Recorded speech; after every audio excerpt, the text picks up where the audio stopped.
السلام عليكم نحمده ونصلي على رسوله الكريم أما بعد أعوذ بالله من الشيطان الرجيم بسم الله الرحمن الرحيم من لا يرحم الناس لا يرحم الله শ্রদ্ধেয় আজকে শ্রোতাবিন্দু, আজকে আমি যে বিষয়টি নিয়ে আলোচনা করব সেটি হচ্ছে আত্মীয়তার সম্পর্ক রক্ষা করা এই মাহে রমজান মাসে। রমজান মাসে আমাদের জীবনের একটি বিশেষ সময়, যা শুধু আমাদের আত্মীয়তা উন্নতির জন্য নয়, বরং আমাদের পারিবারিক এবং সামাজিক সম্পর্ক উন্নতি করার একটি সুযোগ। এ মাসে আমরা শুধু আমাদের দেহকে খাবার পানীয় থেকে বিরত রাখি না, বরং আমাদের মনও পরিষ্কার এবং শুদ্ধ রাখার চেষ্টা করি। এ মাস আমাদের উচিত আত্মীয়তা স্বজনদের সাথে ভালো সম্পর্ক বজায় রাখা, একে অপরের সাহায্য করা এবং মানুষদের মধ্যে ভালোবাসা ও সহানুভূতি সৃষ্টি করা। রমজান মাসে সম্পর্ক উন্নত করার জন্য আল্লাহ রাব্বুল আলামিন ও নবী কারীম সাল্লাল্লাহু আলাইহি ওয়াসাল্লাম অনেক উপদেশ দিয়েছেন। আত্মীয়তা সম্পর্ক রক্ষা, তিনি রাসূল সাল্লাল্লাহু আলাইহি ওয়াসাল্লাম বলছেন এই মর্মে, মান লা ইয়ারহামুন নাস লা ইয়ারহামুল্লাহ, যে ব্যক্তি মানুষের প্রতি সহানুভূতি প্রকাশ করে না, ভালোবাসা প্রকাশ করে না, আল্লাহ রাব্বুল আলামিন তার উপর দয়া করেন না। যেমন ভাই আপনি মানুষের প্রতি দয়া করবেন না, ওরূপ ভাবে আল্লাহ রাব্বুল আলামিন আপনার প্রতি দয়া করবেন না, অনুগ্রহ করবেন না।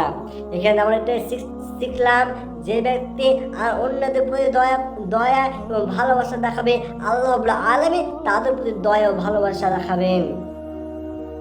সম্মানীয় উপস্থিতি, এবার আরেকটি পয়েন্ট যাব, খুব ছোট্ট করে আপনাদের বলে যাব যে মাফ করা, অর্থাৎ আপনার কাছে কোনো ব্যক্তি ভুল করেছে, আপনি তাকে মাফ করে দিলেন, এবং অন্যের কাছে আপনি কোনো ভুল করে গেছেন, তাকে আপনার কাছে কি করতে হবে, যে ক্ষমা চেয়ে নিতে হবে। এই সঙ্গে কিছু একটা কথা, একটা আয়াত, একটা হাদিস বলুন ইনশাআল্লাহ, যে এই মাহে রমজান মাসে আমাদের উচিত একে অপরে ক্ষমা করা। রাসূল সাল্লাল্লাহু আলাইহি ওয়াসাল্লাম বলছেন, মান লা ইয়াগফিরু লিন-নাস লা ইয়াগফিরুল্লাহু, যে ব্যক্তি অন্যদের মাফ করে না।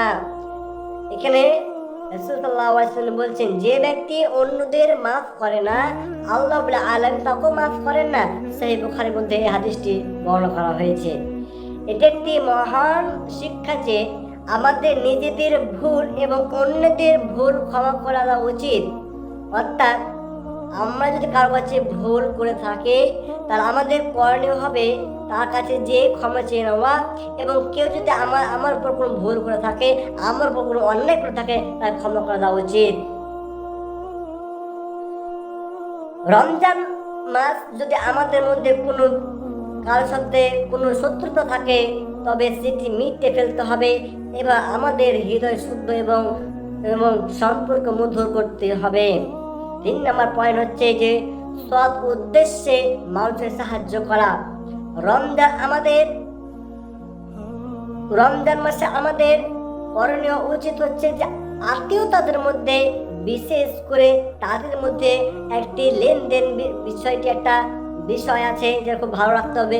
বিশেষ করে যারা আমাদের আত্মীয়তা রয়েছে, যারা বন্ধু আছে, আল্লাহ আলামিন কুরআন মাজিদের মধ্যে তিনি বলছেন, ওয়া ফাহিম ইফতারুন, তারা যখন মানুষের জন্য তাদের প্রয়োজনীয় পূর্ণতা করে, তখন আল্লাহ রাব্বুল আলামিন তাদের পুরস্কার করেন। সূরা আল বাকারার মধ্যে এই কথা তিনি বলেছেন। রমজান মাসে যদি আমরা আমাদের আত্মীয়তাদের সাহায্য করি, তাদের প্রয়োজনীয় জিনিসগুলি যদি পৌঁছে দিই, তবে এটি আমাদের সম্পর্কের গুণগত মান বাড়বে। যে নিজে আত্মীয়তাদের সাহায্য করবে, সে আল্লাহর কাছে তার থেকেও বেশি বড় পুরস্কার পাবেন ইনশাআল্লাহ।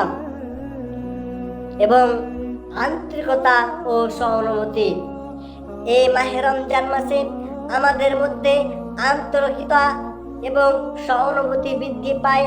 আমরা যখন একে অপরের সাহায্য করি, তখন আমাদের সম্পর্ক আরো দৃঢ় হয়। আল্লাহ রাব্বুল আলামিন তিনি আরো বলেছেন যে তোমরা পরস্পরের ভালো কাজ এবং আল্লাহর ভিত্তিতে সহযোগিতা করো। সূরা আল মাইদার মধ্যে তিনি কথাটা বলেছেন। এটি আমাদের শেখায় যে কোনো ভালো কাজের জন্য আমাদের একে অপরে সহযোগিতা করতে হবে। আমরা যদি একে অপরের সঙ্গে ইমানি ও আন্তরিক সম্পর্ক বজায় রাখি, তাহলে আমাদের ইমান আরো শক্তিশালী হবে এবং আল্লাহ আলামিন আমাদের সম্মানিত করবেন। শ্রদ্ধেয় সম্মানীয় ভাই বোনেরা, অবশেষে যে রাব্বুল আলামিন এই পবিত্র মাসে আমরা সবাই যেন আমাদের আত্মীয়তার সাথে সুন্দর মজবুত সম্পর্ক তৈরি করতে পারি, তাদের সাথে তাদের পাশে দাঁড়াতে পারি সর্বদা সব সময়, এবং আল্লাহর কাছে সন্তুষ্টি লাভের চেষ্টা করি। সকলে আমিন। আসসালামু আলাইকুম ওয়া রাহমাতুল্লাহি ওয়া বারাকাতুহু।